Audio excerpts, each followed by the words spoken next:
Halo teman-teman semuanya, selamat datang kembali di Veritas Q&A. Nah teman-teman, gimana nih liburnya? Pasti udah asik dan mungkin dari teman-teman juga ada yang sudah berkumpul dengan keluarga. Nah sebelumnya perkenalkan, nama aku Feby Santa Permatagea dari jurusan PG PAUD angkatan 2021. Nah aku mau berterima kasih buat teman-teman yang sudah mengirim pertanyaan yang akan dibahas dan dijawab hari ini. Buat teman-teman yang punya pertanyaan seputar tentang kekristenan, bisa langsung isi di link description box atau bisa langsung chat di kolom komentar. Nah tentunya teman-teman, hari ini aku nggak sendiri, ada narasumber yang super kece dan juga akan menjawab pertanyaan teman-teman semua. Bisa kok langsung perkenalkan diri? Halo semuanya, nama aku Ivan. Aku dulu alumni Petra juga, jurusan manajemen keuangan. Tahunnya saya nggak mau sebut karena udah lama banget. Oke, nanti kelihatan tua ya Pak? Iya, tapi aku angkatan pertama di finance, jadi happy banget hari ini boleh sharing-sharing, ngobrol-ngobrol, jawabin pertanyaan kalian.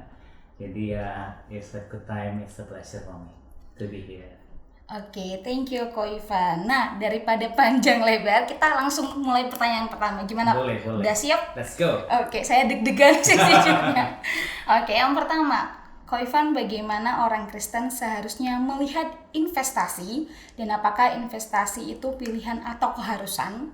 Apakah investasi itu sama dengan tabungan? Iya, ini kayak 4-in-1 ya. Iya. Jadi sebenarnya kalau kita ngelihat Mazmur 24 ayat 1 itu dikatakan sana Tuhanlah empunya segala sesuatu ya. Tuhan itu yang mempunyai seisi bumi dan semua yang ada di dalamnya. Jadi kita ini manusia, termasuk orang Kristen, kita ini pengelola. Itulah orang-orang yang Tuhan percayakan untuk mengelola semua ciptanya Tuhan. Nah, investasi itu adalah salah satu bentuk kita bertanggung jawab di dalam mengelola uang yang Tuhan titipkan. Semuanya kan punyanya Tuhan. Kita ini pengelola. Jadi artinya ketika kita berinvestasi itu adalah satu bentuk kita bertanggung jawab sama apa yang Tuhan percayakan. Jadi tabungan itu sebenarnya bagian dari investasi. Investasi itu lebih luas, bentuk-bentuk investasi bisa menabung ya. Di tabungan bisa menabung di reksadana, menabung di saham, menabung di kripto dan lain sebagainya. Jadi tabungan itu masuk di dalam bentuk investasi. Saya udah jawab atau tadi ada pertanyaan BC? Oh iya, ada satu lagi nih. Apakah investasi itu pilihan atau harus gitu Pak? Kalau hari-hari ini aku rasa investasi jadi satu hal yang harus ya. Kenapa? Karena inflasi itu begitu tinggi ya. Inflasi artinya barang-barang itu makin naik, biaya kuliah di UKPK juga naik katanya. Benar-benar ya. Artinya nilai uang kita tuh kalau kita tidak investasikan dengan baik lama-lama akan tergerus gitu. Nah, kalau kita misalnya kasih Tuhan uang segini ya 10 talenta, kita diamin aja terus tergerus itu nggak ada tanggung jawab juga. Artinya hari ini kalau kita boleh bilang investasi di tengah keadaan ekonomi yang sulit, inflasi yang terus meningkat, itu suatu hal yang mestinya jadi hal yang prioritas sih buat kita selagi kita justru muda gitu. Jadi sejak umur mahasiswa mestinya udah mulai investasi. Iya, kalau berarti dari yang aku tangkap jawabannya Ko Ivan itu bahwa investasi itu adalah sebagian dari tanggung jawab kita dari apa yang sudah Tuhan kasih ke kita. Benar. Jadi dulu saya pertama investasi di ruang pasar modal karena saya kan jurusan finance. Jadi saya belajar, saya doa Tuhan, ini saya ada uang segini, kalau untungnya buat Tuhan, kalau rugi juga buat Tuhan gitu. Jadi memang saya mau belajar berinvestasi kan, ya sharing pengalaman dikit. Dan ya beneran kayak ya aku belajar untuk mengelola sejak justru sebagai seorang mahasiswa. Jadi itu pengalaman yang nggak terlupakan sih.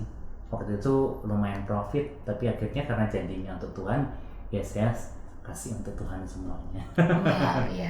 Jadi semua kembali lagi sama Tuhan. Iya, tapi kita belajar, kita mulai berlatih sejak muda. Oke, kita lanjut ke pertanyaan kedua. Belakangan ini kan banyak berita tentang Bitcoin. Nah, Ko Ivan bisa jelasin sedikit tentang Bitcoin atau kripto yang tadi? Lalu apakah ini emang sejenis investasi atau judi? Iya, jadi Bitcoin itu adalah satu bentuk mata uang digital yang di-create sama satu orang yang namanya itu Satoshi Nakamoto tahun 2009.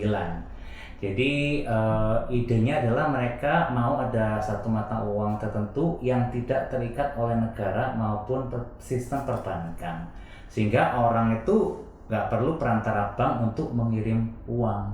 Jadi aku misalnya mau kirim uang ke temanku di India bisa langsung lewat teknologi blockchain tanpa aku harus lewat bank, karena kalau lewat bank kan ada fee dan lain sebagainya, lalu uang itu disimpan di tempat tertentu, kalau banknya kolaps dan sebagainya ada resiko itu. Jadi Bitcoin itu idenya adalah sistem peer to peer mata uang digital. Nah, kalau kita berbicara tentang Bitcoin, itu salah satu dari cryptocurrency. Jadi ada banyak banget crypto tuh, ratusan bahkan ribuan ya. Ada banyak banget, setiap mata uang digital atau crypto itu beda-beda.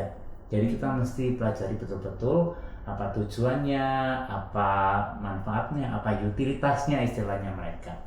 Nah, kalau ditanya judi atau bukan, hari ini sebenarnya udah agak lewat ya perbicaraan halal tidak halal, judi atau bukan, karena sebenarnya cryptocurrency itu sama pemerintah Indonesia sudah diakui sebagai aset komoditas di bawah Bapepti. Jadi sebuah aset investasi yang legal secara hukum, bahkan ada di bawah pengawasan OJK, Otoritas Jasa Keuangan. Artinya setiap warga negara Indonesia itu ya bisa dan boleh gitu. Jadi bukan sesuatu yang nggak legal, ini sesuatu yang dilindungi oleh hukum, dan sistem perpajakannya juga jelas gitu. Jadi bayar pajaknya gimana, berapa persen final, dan pelaporannya juga jelas. Jadi mestinya ya kalau kita mau berinvestasi ya aset cryptocurrency atau yang mungkin Bitcoin adalah satu hal yang mungkin bisa kita pertimbangkan ya. Sekalipun masih baru, naik turunnya juga katanya cukup volatil, cukup mengerikan, tapi ya kita belajar sehingga kita bertanggung jawab ketika kita membeli ya. Jadi judi itu kita nggak tanggung jawab kalau kita beli, kita cuma ikut aja, bagus ini beli gitu. Tapi kalau yang membedakan kita seorang investor adalah investor itu seorang yang mempelajari apa yang dia beli gitu. Jadi bedanya di situ ya. Jadi apapun bisa jadi judi kalau kita nggak tahu gitu. Ya, kita mau ada barang apa gitu, kalau kita cuma iseng FOMO, harganya naik kita beli, itu juga judi. Tapi kalau kita benar-benar tahu apa yang kita beli, waktu tanya Tuhan, kita bisa tanggung jawab, oh Tuhan aku beli karena ini. Itu kita seorang yang bertanggung jawab, pengelola yang baik. Ya. Oke, saya juga agak ini ya punya pembelajaran baru, karena saya belum belajar tentang hal ini juga di jurusan, jadi baru tahu tentang Bitcoin itu gimana. Iya. Nah, mending beli Bitcoin atau saham BCA kok? Waduh, do your own research ya, bukan financial advisor atau bukan saran untuk membeli ya. Tapi sebenarnya Bitcoin atau BCA kalau kamu? Aku nggak tahu. BCA itu sebenarnya tergantung profil resiko kita ya. Jadi profil resiko kalau orang yang misalnya cenderung kayak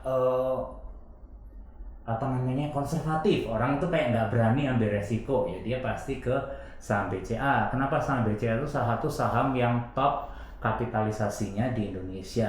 Jadi artinya orang Indonesia ini paling banyak punya saham BCA. Ya, artinya harganya lebih stabil. Terus juga semua orang rata-rata punya bank BCA, rekening BCA. Jadi kalau orang yang konservatif akan melihat, ini aman atau enggak gitu. Nah, kalau Bitcoin kan dari Januari sampai nilai tertinggi kemarin bulan lalu itu naiknya hampir 100%. Tapi sekarang udah turun 30%.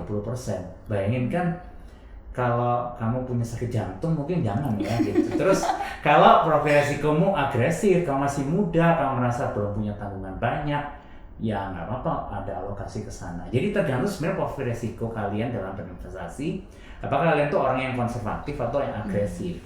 Lalu yang kedua itu bergantung sama tujuan keuangan. Kalau kita investasi itu harus punya tujuan keuangan.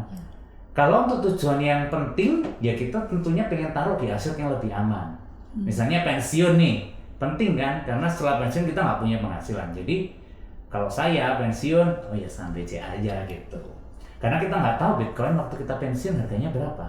Tiba-tiba hilang, saya nggak pensiun gitu ya. Tapi kalau misalnya untuk tujuan keuangan beli iPhone yang paling baru tahun depan, kan nggak beli iPhone juga nggak nanti gitu ya. Jadi nggak apa-apa gitu kalau kita mungkin berani. Jadi bergantung sama profil resiko, bergantung juga sama tujuan keuangannya. kita investasi harus punya tujuannya apa gitu. Itu yang menentukan aset apa yang kita beli. Ya. Oke. Nah, ngomong-ngomong soal investasi, bagaimana dengan trading? Lalu bagaimana orang Kristen memandang para trader, yaitu orang yang mencari uang dengan trading entah kripto atau saham, bukan dengan tujuan investasi? Ya, jadi trader itu adalah istilah orang yang melakukan jual beli, ya, jual beli saham atau kripto dalam waktu yang mungkin ya menengah sampai pendek gitu ya. Kalau panjang itu bisa investasi ya. Jadi investasi itu orang yang menaruh uang dengan tujuan keuangan tertentu, dan biasanya dia tuh pegang aset itu dalam waktu yang panjang. Kalau trader itu dia biasanya jual beli dalam waktu yang singkat. Nah, hari-hari ini ada banyak jenis trader sebenarnya. Ada trader yang memang full time trader. Artinya dia memang seseorang yang belajar tentang aset-aset itu. Jadi mereka belajar fundamental analysis, technical analysis, mereka mempelajari pola pergerakan harga. Mereka juga biasanya hidup dari aktivitas trading itu namanya full time trader. Nah, biasanya kalau seorang full time trader itu mereka punya perencanaan sendiri. Berapa hasil tradingnya yang kemudian dia reinvest, berapa yang hasil tradingnya mereka pakai untuk keperluan sehari-hari. Dan pendapatannya biasanya bukan cuma dari trading, tapi dia biasanya pasti punya channel, dia punya orang yang mau copy strategi tradingnya. Jadi kalau full time trader yang demikian memang dia menjadikan itu sebagai profesi, itu sesuatu yang nggak masalah juga kan sebenarnya ya, karena dia memang belajar dan bukan asal-asalan gitu. Karena kalau seorang full time trader itu bergantung hidupnya pada hasil tradingnya, itu namanya bukan profesi. Dia pasti akan nggak bisa investasi dengan atau beli jual dengan objektif, karena gimana besok uangnya udah habis gitu kan. Jadi seorang full time trader kita harus bedakan, itu sebuah profesi yang dia memang mengatur bagaimana sistemnya agar dia bisa hidup dari itu, tapi bukan hanya dari hasil jual beli, tapi dari subscription, dari followernya, dari akun YouTube-nya. Itu full time trader. Nah, kalau itu aku rasa nggak masalah ya, karena dia memang kan bekerja, dia juga mengedukasi orang. Nah, tapi yang kalau trader-trader asal gitu ya, cuma kayak beli jual, dan dia nggak belajar apa-apa. Kalau untung dia pamerin, kalau rugi dia diam-diam aja. Nah, itu yang ya nggak benar juga ya sebenarnya ya. Kalau kamu cuma jadi trader yang ikut-ikutan dan sebagainya. Jadi memang kita kembali lagi ke garis itu ya. Perbedaannya adalah ketika Tuhan tanya, kenapa kamu melakukan itu gitu.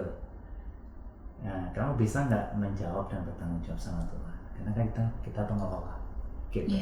Nah, jadi trader ya kalau dia memang full time, dia punya metode, dia punya follower dan sebagainya, itu sesuatu yang nggak apa-apa ya. Tapi kalau kamu yang trading hanya untuk mengambil cuan sesaat dan asal-asalan tanpa pertimbangan, tanpa kita berpikir betul, nah itu sesuatu yang aku rasa nggak bertanggung jawab. Jadi kembali lagi kita harus lihat tujuannya kita apa gitu. Benar. Dan tanggung jawab kita lagi sama Tuhan. Benar. Ya, terus gimana, apa pandangan Ko Ivan tentang robot trading yang tadi?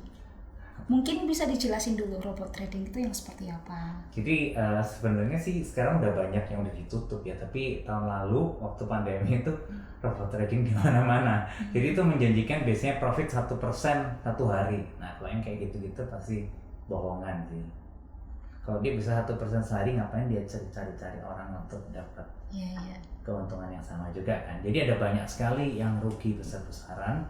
Itu ponzi, skema ponzi, jadi mesti hati-hati.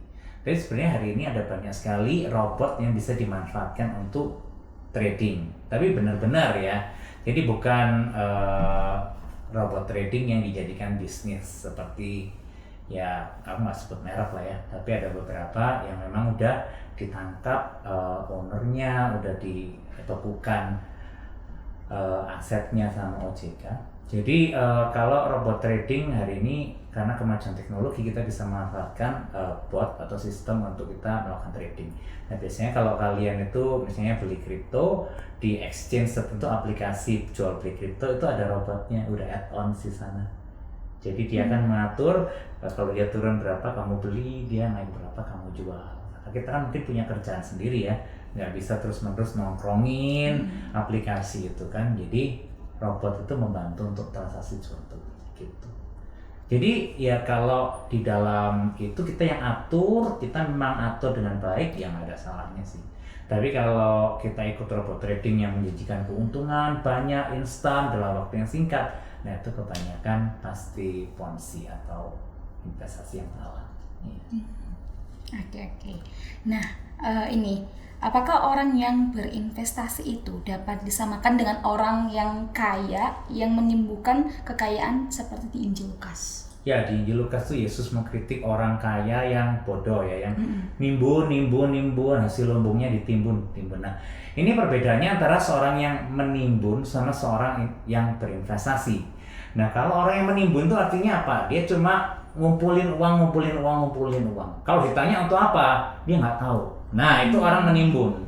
Tapi orang yang berinvestasi itu tahu apa tujuan keuangannya. Misalnya nih, oke, saya umur 6 atau umur 50 saya mau pensiun gitu ya. Jadi dia hitung betul waktunya jelas. Misalnya dia sekarang umur 20 ya. Jadi dia mau pensiun 30 tahun lagi.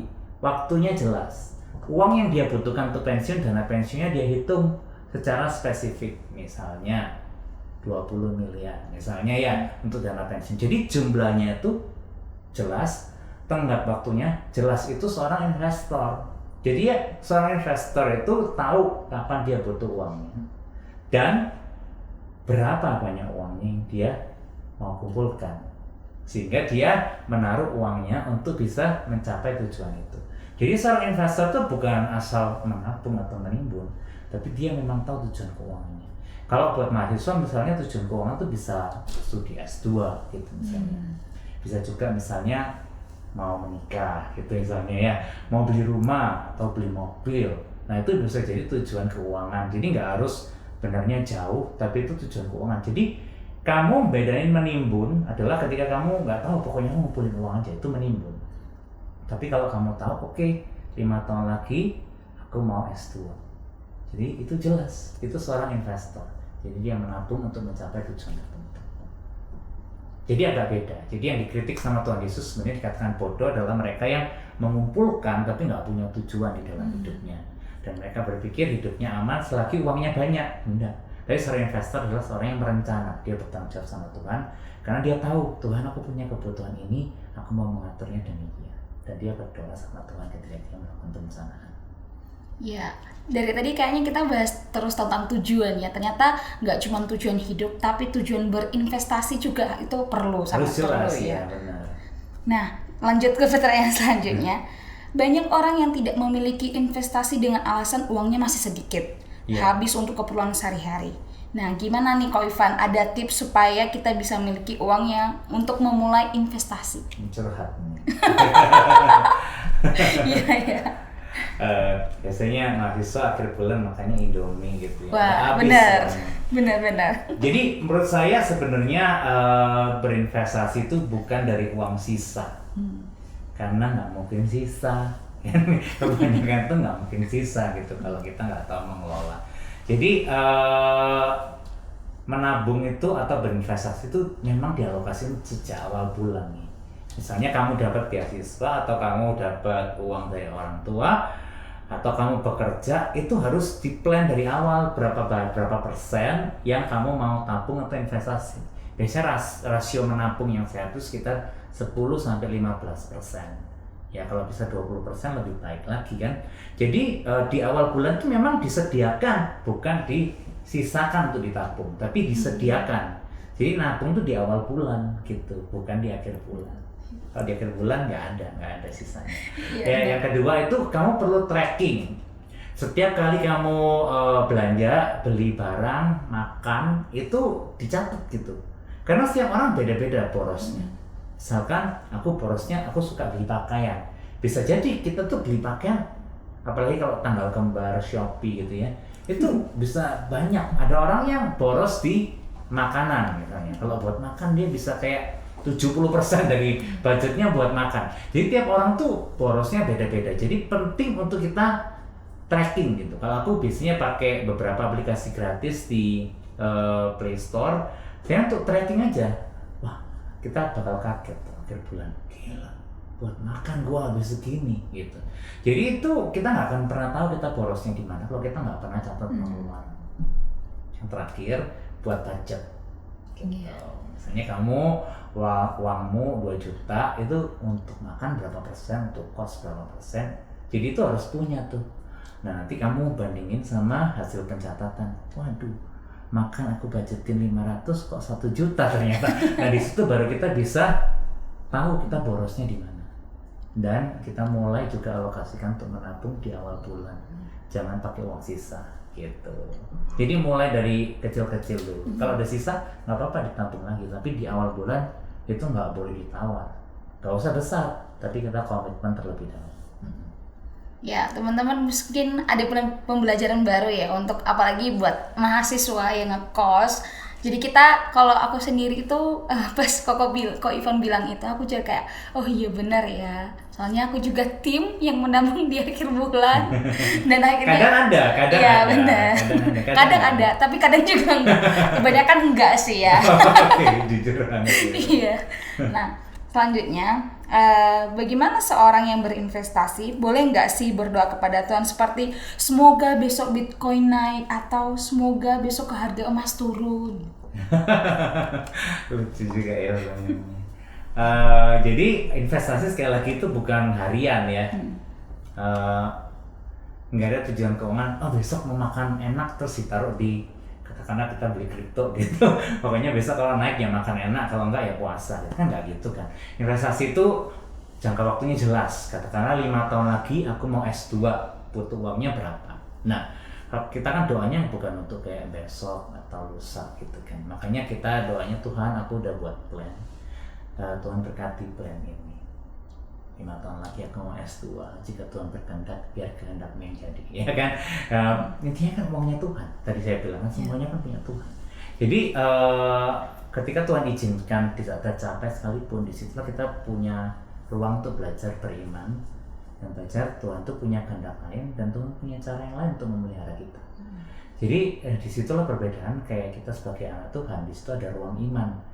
Jangan kita kayak investasi stres diliatin terus, aduh kalau nggak tercapai gimana, kita khawatir. Kita percaya kalau kita berdoa, kita merencana dengan baik, kalaupun tidak terjadi, Tuhan punya caranya yang ajaib untuk memelihara kebutuhan kita. Jadi kita punya iman berjalan sama Tuhan. Jadi artinya kita doanya bukan untuk, sekali lagi ya, kalau kita seorang yang memang investor, kita doanya bukan Tuhan semoga besok gitu. Enggak, itu trader ya. Tapi kalau seorang investor itu memang dia berdoa untuk perencanaan jangka panjang biasanya. Untuk pensiunnya, untuk pendidikan anak, untuk menikah, untuk kuliah S2, untuk beli rumah, dan lain sebagainya. Itu memang harus direncanakan dengan baik. Tapi in the end of the day, ini uangnya Tuhan. Ya kalau Tuhan berkehendak lain, kita percaya Tuhan itu, kita doa sama Tuhan. Tuhan kok nggak kesampaian, Tuhan gimana ini?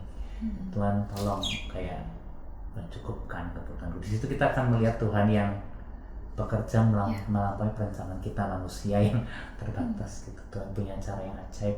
Disitulah kita punya pengalaman iman. Ketika kita mengizinkan, ya rencana kita nggak sempurna, Tuhan mungkin kayak ya punya cara lain untuk memelihara kita. Gitu.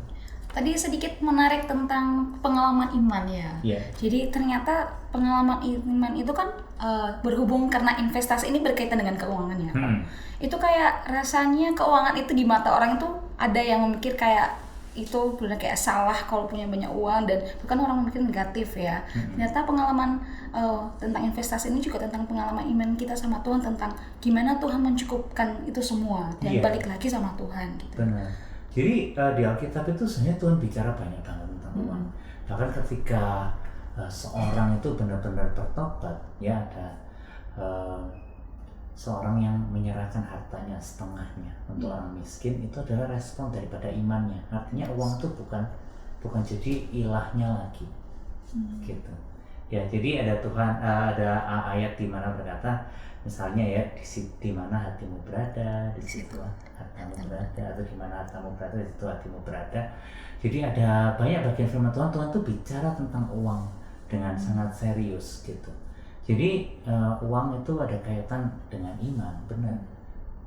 Uang itu ada kaitannya sama iman. Artinya banyak orang yang melihat uang itu jahat, padahal enggak. Tuhan bilang cinta uang itu yang jahat. Cinta uang itu yang membawa kita kepada kejatuhan. Tapi uang itu sendiri netral. Uang itu alat pertukaran, alat pembayaran, nggak ada yang jahat dengan itu. Jadi ketika kita mencintai uang, bahkan lebih daripada Tuhan, ya lebih dari sesama kita, nah itu yang salah. Mencintai uang, uangnya itu nggak apa-apa. Abraham punya banyak uang, ternaknya banyak, Tuhan berkati, nggak ada salahnya jadi orang kaya, nggak ada salahnya. Tapi mencintai dan bergantung pada kekayaan itulah yang salah. Ketika Tuhan tidak lagi menjadi sandaran hidupnya, tapi uang yang jadi sandaran hidupnya, kekayaannya jadi sandaran hidupnya, itu yang salah. Jadi ya itu kurang lebih tentang uang dan iman, itu suatu hal yang sangat berkaitan. Oke. Lalu kapan, kalau menurut Ko Ivan sendiri, kapan waktu yang tepat kita untuk mengambil profit atau cuan? Dan apakah pada saat kita butuh uang atau selama kita butuh uang yang tidak usah ambil profit? Kayak selama kita nggak butuh uang ya udah kita nggak usah ngambil. Iya, kalau bicara tentang investor, kita investasi ya memang diambilnya waktu waktu deadline yang misalnya 5 tahun lagi aku mau studi, ya 5 tahun lagi baru dicairkan kan. Jadi kayaknya pertanyaan ini pertanyaan yang datang dari seorang trader, belum kayak kamu trader. Kalau kamu trading itu, kamu perlu seorang trader yang baik itu punya trading plan. Artinya sebelum dia masuk atau membeli, dia udah tahu dia mau cuan berapa persen, dia berani untuk cut loss berapa persen. Cut loss artinya kalau turun 10% dia harus berani lepas daripada nanti rugi lebih banyak. Jadi seorang trader yang profesional atau seorang trader yang bertanggung jawab itu dia punya trading plan. Jadi sebelum dia beli, katakanlah beli Bitcoin, kan tadi banyak yang ngomong tentang Bitcoin, beli Bitcoin. Dia waktu dia mau beli dia udah tahu, aku ini beli untuk profit 20% dan aku mampu menanggung kerugian 10%. Jadi waktu naik 20% dia harus take profit. Jadi bukan kayak ini, dia kan bingung, nih aku ambil atau enggak ya, bingung gitu. Karena dia nggak punya trading plan. Kalau seorang yang memang bertanggung jawab, dia kan punya trading plan. Aku 20%, aku harus take profit dan aku bersyukur. Gitu mestinya. Jadi kompetisinya bukan banyak-banyakan cuan, tapi aku melakukan trading planku dengan setia atau enggak gitu. Jadi sebenarnya bukan cuma di kripto sih, semua investasi tertentu kita penting untuk punya rasa cukup. Kalau enggak malah kalau kita serakah malah biasanya turun, malah kita rugi gitu. Misalnya udah naik 20%, 30%, kita serakah, bisa nih 40%, nanti malah biasanya ya malah rugi gitu karena kamu nggak punya trading plan. Jadi dari awal sebelum kamu membeli, kamu harus punya, kalau kamu seorang trader ya, kamu harus punya trading plan yang jelas. Manajemen resiko, jadi artinya dia bisa cuan 20%, berani rugi 10%, 1/2. Jadi itu harus belajar juga. Jadi nggak bisa kayak beli untung berapa jual gitu, itu namanya gambling tadi. Tapi kalau kamu memang trader yang bertanggung jawab, kamu sebelum kamu beli kamu udah tahu kapan kamu akan exit, kapan kamu akan stop kerugian kamu gitu. Jadi harus ada plan yang jelas ya teman-teman, dan ingat kita harus punya rasa cukup ya. Iya, bersyukur. Iya, bersyukur. Yeah. Tapi kebanyakan itu kayak bertolak belakang ya. Manusia tuh merasa kayak kurang puas dengan semua yang sudah ada gitu. Iya. Tapi bayangin dapat 20% sebenarnya kan udah lumayan ya. Kita di bank aja berapa persen? Tabungan kita cuma 1%, deposit cuma 4%. Sebenarnya kalau di nalar itu sebenarnya 20% udah besar. Tapi kadang kita serakah. Pengennya lebih kan gitu. Jadi ya itu yang biasanya buat kita malah rugi akhirnya. Kita lanjut ke pertanyaan selanjutnya. Boleh. Apakah profit dari investasi atau trading itu dihitung per puluhan ke gereja nggak ya? Dihitung dong. Kalau kamu gimana? Ini agak tricky ya pertanyaannya juga.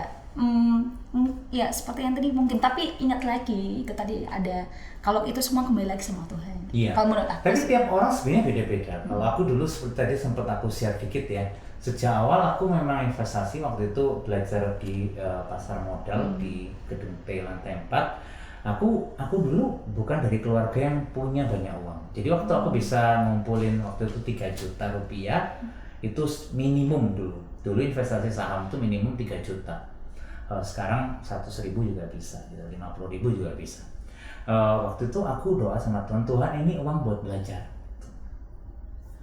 Kalau untung ya aku persembahkan untuk Tuhan sama modalnya ini gitu. Kalau rugi ya sisanya buat Tuhan. Nah jadi itu dealku sama Tuhan di dalam doaku. Jadi waktu itu sebenarnya profit sampai 600% waktu itu, jadi sampai sekitar 18 juta. Itu mulai ragu, ini dikasih Tuhan atau enggak. Tapi tetap ingat dari awal ya memang itu komitmenku sama Tuhan.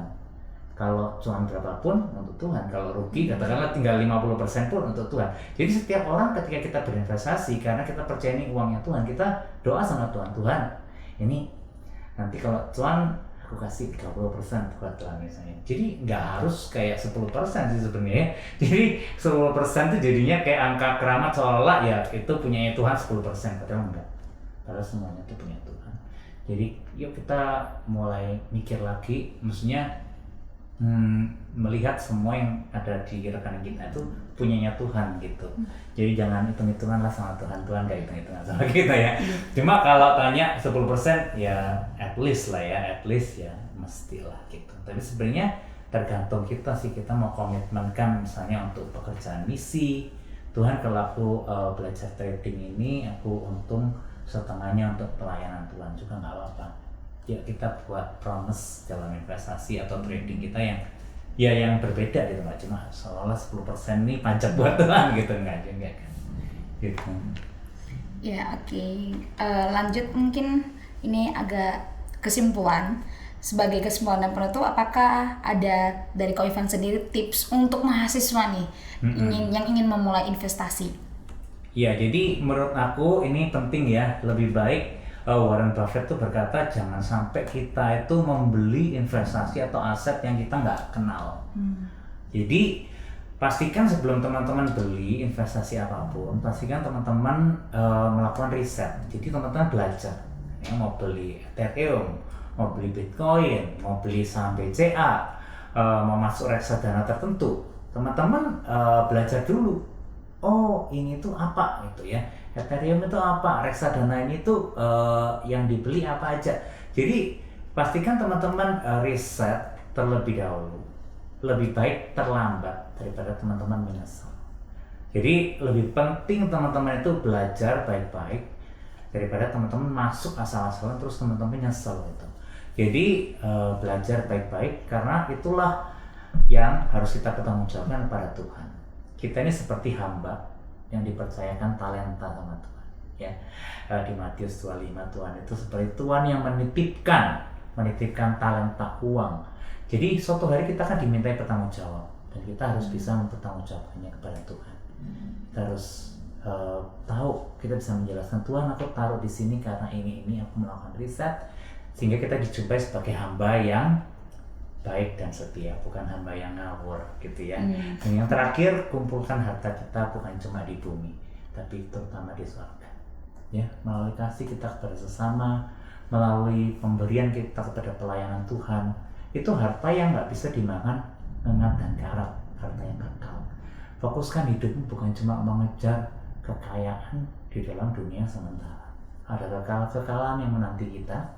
Di situ kita harus belajar hidup memuliakan Tuhan, mengumpulkan harta di surga yang jauh lebih berharga daripada harta sementara di bumi. Ya. Jadi sebenarnya investasi itu nggak cuma tentang duniawi saja, tapi investasi juga untuk sama Tuhan gitu ya. Di end of the day, Tuhan akan tanya setiap kita kan, apakah kita dijumpai sebagai hamba yang baik dan setia, bukan banyak-banyakan. Ya. Karena kan in the end yang 5 talenta, 10 talenta, 2 talenta, 4 talenta, pujiannya tetap sama gitu. Yang penting kita dijumpai bertanggung jawab sebagai pengelola dari semua milik Tuhan. Jadi ya Tuhan kasih kita jempol karena kita bertanggung jawab dan mengelola dengan baik. Ya benar. Jadi teman-teman, ini pertanyaan terakhir. Jadi dari kesimpulan semua pertanyaan tadi, teman-teman ingat kalau investasi ini berkaitan untuk kembali lagi untuk memuliakan nama Tuhan ya, dan semuanya kembali sama Tuhan. Dan investasi itu bukan tentang banyak-banyakan, nggak tentang itu. Dan investasi juga bisa menolong sesama dan untuk kembali lagi memuliakan nama Tuhan. Dan ingat kalau investasi itu punya plan dan tujuannya, nggak hanya investasi aja ya. Benar banget. Oke teman-teman, jadi sekian dari Veritas Kian kita hari ini. Jika teman-teman masih punya pertanyaan nih ya, bisa langsung isi link di description box atau bisa langsung chat di kolom komentar. Nah, untuk nanti saya lihat saya jawab juga. Ya, oke kok, thank you. Aku mau ucapkan terima kasih untuk Ko Ivan hari ini yang sudah bersedia menjadi narasumber kita, dan pastinya teman-teman di rumah juga dari pembicaraan hari ini, menjawab pertanyaan hari ini juga teman-teman punya hal baru ya, dan saya mungkin Ko Ivan juga dan bahkan Tuhan inginnya ini nggak hanya sebagai pembicaraan aja, tapi bahkan kita bisa mengaplikasikannya di dalam kehidupan kita. Untuk menutup Veritas Q&A hari ini, mungkin Ko Ivan bisa tutup kita dalam doa. Mari kita berdoa. Ya Tuhan, kami bersyukur kalau kami manusia yang lemah dan seringkali jatuh dalam dosa. Tuhan, Kau menciptakan kami sebagai gambar dan rupa-Mu, dan Kau mempercayakan kami atas semua ciptaan Tuhan. Tuhan, tolong kami, Tuhan tuntun kami, biar kami nggak lepas dari tangan Tuhan. Ketika kami berbicara tentang mengelola keuangan, berinvestasi, Tuhan tolong kami untuk kami terus dekat sama Tuhan. Kami terus tanya akan pimpinan Tuhan. Kami terus berdoa meminta pimpinan Tuhan. Tuhan yang memberi kami hikmat bijaksana, sehingga ketika kami di akhir hidup kami dijumpai sebagai hamba yang baik dan setia, karena kami mengelola uang yang Tuhan percayakan. Kami berinvestasi dengan bertanggung jawab. Kami melakukan riset yang baik sebelum kami membeli suatu aset investasi tertentu, dan kami menjadi teladan di dalam pengelola keuangan kami. Terima kasih Bapak, Tuhan yang memberkati setiap kami, belajar berinvestasi, belajar mengelola dengan bijaksana selagi kami muda, sehingga Tuhan yang boleh memberkati hidup kami, pekerjaan dan masa depan kami. Terima kasih Bapak, kami berdoa kiranya kami terus hidup bersama dengan Tuhan, hidup kami dipegang oleh Tuhan. Setiap kami hidup di dalam kondisi keuangan yang berbeda-beda. Ada kami yang berkelimpahan, ada kami yang punya keterbatasan. Tapi yang Tuhan tuntut adalah kesetiaan dari setiap kami. Kami gentar dan kami terus meminta pimpinan Tuhan, sehingga kami dijumpai setia dan baik dan memuliakan nama. Terima kasih Bapa, di dalam nama Yesus kami berdoa. Amin. Amin. Oke, terima kasih teman-teman semuanya. Bye-bye. Bye.